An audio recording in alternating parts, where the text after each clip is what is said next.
एक गांव की बात है। राजसी पहाड़ों में माया नाम की एक भिखारी महिला रहती थी। वह लुभावनी परिदृश्य के बीच बसी एक मामूली झोपड़ी में रहती थी।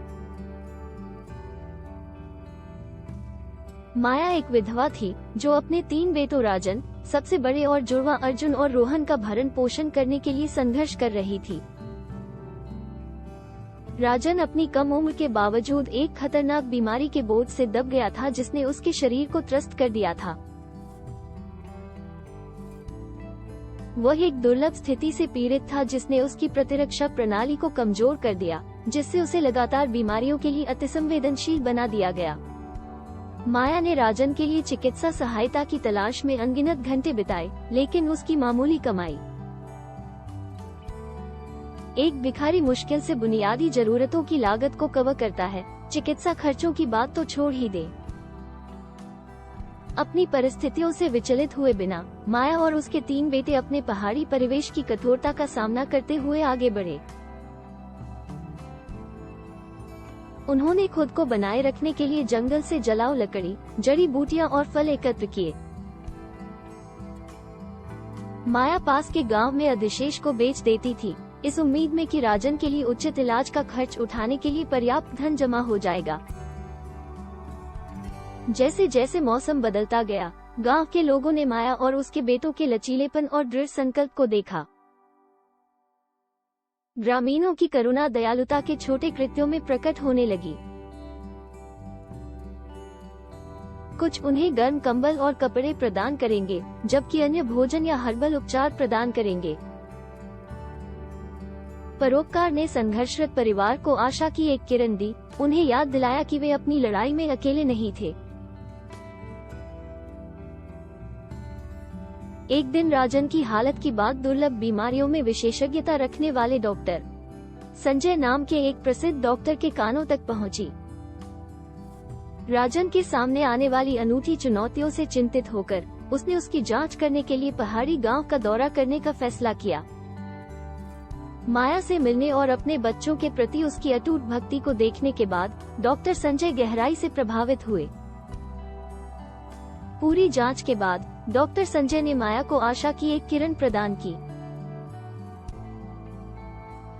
उन्होंने समझाया कि हालांकि राजन की स्थिति के लिए कोई निश्चित इलाज नहीं था, ऐसे उपचार उपलब्ध थे जो उनके लक्षणों को कम कर सकते थे और उनके जीवन की गुणवत्ता में सुधार कर सकते थे। हालांकि इसमें शामिल खर्च पर्याप्त थे। अपने बच्चों के लिए माया के अटूट प्रेम से अभिभूत डॉक्टर संजय ने एक गंभीर वादा किया। उन्होंने राजन के इलाज का खर्च वहन करने का वादा किया, ये सुनिश्चित करते हुए कि परिवार को वित्तीय बोझ के बारे में चिंता नहीं करनी पड़ेगी। माया कृतज्ञता से अभिभूत थी, उसके गालों से आंसू बह रहे थे। यह उनके जीवन में एक महत्वपूर्ण मोड़ था। बाद के महीनों में राजन को विशेष चिकित्सा देखभाल मिली और उनकी स्थिति में धीरे धीरे सुधार हुआ।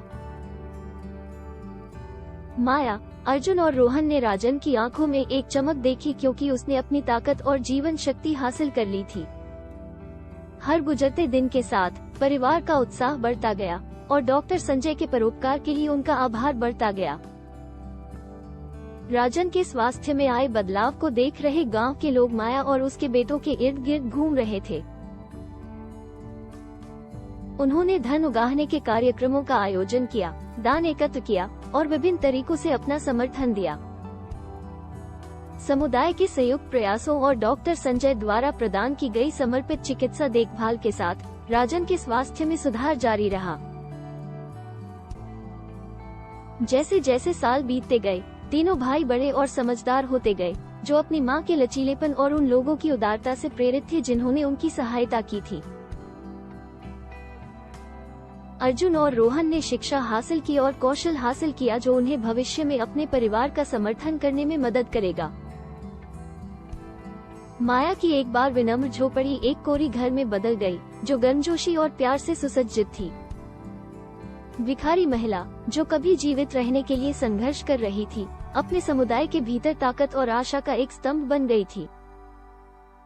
जीरो उन्होंने इसी तरह की चुनौतियों का सामना करने वाले दूसरों की मदद करने के लिए अपने अनुभवों का इस्तेमाल किया, एक नींव की स्थापना की जो एक दुर्लभ बीमारियों से पीड़ित बच्चों के साथ परिवारों का समर्थन करती थी। एक बेसहारा भिखारी से आशा की किरण बनने तक माया की यात्रा प्रेम, दृढ़ संकल्प और अदम्य मानवीय भावना की शक्ति का प्रमाण है। पहाड़ों में जहां उन्होंने एक बार शरण मांगी थी, उनकी कहानी पीढ़ियों से गूंजती रही, अनगिनत अन्य लोगों को प्रतिकूल परिस्थितियों का सामना करने के लिए ताकत खोजने के लिए प्रेरित किया।